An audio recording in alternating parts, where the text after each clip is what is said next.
Hi everyone, I'm Zach Reinhardt, and I just got back from seeing Cornelius live in Chicago.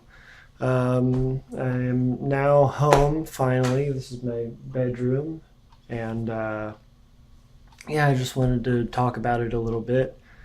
I don't. I think it was the last show in the tour, so shit out of luck if you wanted to catch it. But yeah, Cornelius. His real name is Oyamada Keigo, and he is formerly of the band Flipper's Guitar, which was a big band in Shibuya-Kei back in the like 80s and 90s. And when they broke up, he went and started a solo project, which was Cornelius. He did several albums, and the most critically acclaimed of which was his album Phantasma, which I think was 97, 96 maybe, somewhere around there. And yeah, pretty big name. His solo stuff that under Cornelius was it's almost like post Shibuya-Kei. Like it wasn't quite Shibuya-Kei, but it definitely drew from some of the same areas. But it was also kind of experimental. It was a little more electronic.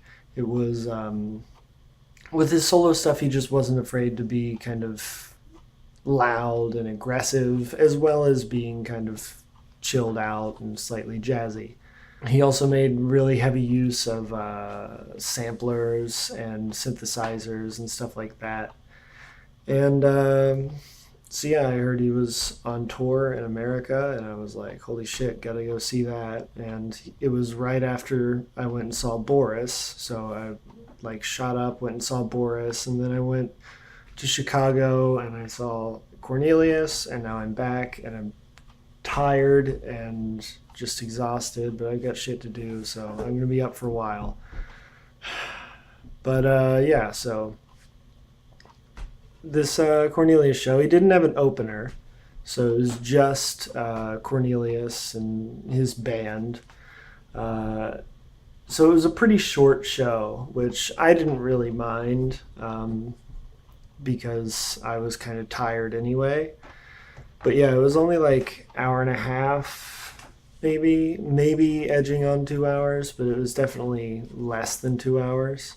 But it was pretty cool. He opened up with a bunch of songs from Phantasma because that was kind of the bill of the tour. It was Cornelius performing Phantasma.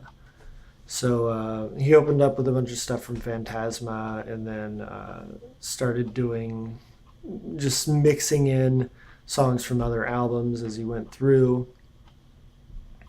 And he really covered the gamut. There were really kind of chilled out tracks like Starfruit, Surfrider, and what's that? Chapter 8, Seashore and the Horizon, or something like that. And those tracks all kind of bustled with a lot of energy because their drummer was just insanely good. Like, she's really good. They played some pretty like weird rhythms at times, and she just slammed them out, and it all just sounded great. The mixing was really great at the show as well. Like the sound, everything was just, it sounded perfect. They do these like 3 or 4 part vocal harmonies, and normally that's kind of a little weird to set up on a live show, at least a lot of shows I've seen, just because you can't get everybody at the right volume and stuff. But at this show, they had it figured out. Everything sounded perfect. The vocal harmonies were on point. Really, all the instruments were exactly as loud as they needed to be. It all sounded great. So credits to whoever was doing the sound there. They had like this big sheet behind them and at the beginning of the show in front of them, and they would like project these kind of trippy videos onto the sheet during the show that was like a video synced up to the song, and they were all pretty trippy. It was God, if you've ever seen Of Montreal live, it's kind of similar to what they do with the projectors and stuff like that.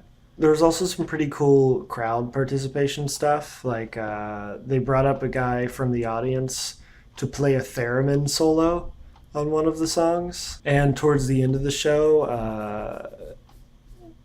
they brought out this like pad that when you put your finger on it, it made like some tone. And it was like to the right was higher tones and to the left was lower tones. And you just generally used it to make like spaceship noises. And he just kind of gave that to the front row of the audience to play with, which was pretty cool. You know, they were the noise track in the background of the band as they played for one song. And yeah, I got to mess with that a little bit since I was right up in the front. But yeah, if you don't know Cornelius, definitely check him out. Pretty good stuff he's put out over the years. And yeah, if you were able to catch this tour, tell me about it. What'd you think? I thought it was awesome. I think I definitely liked the Boris show I saw the day before a little bit more. But I also just like Boris more than Cornelius.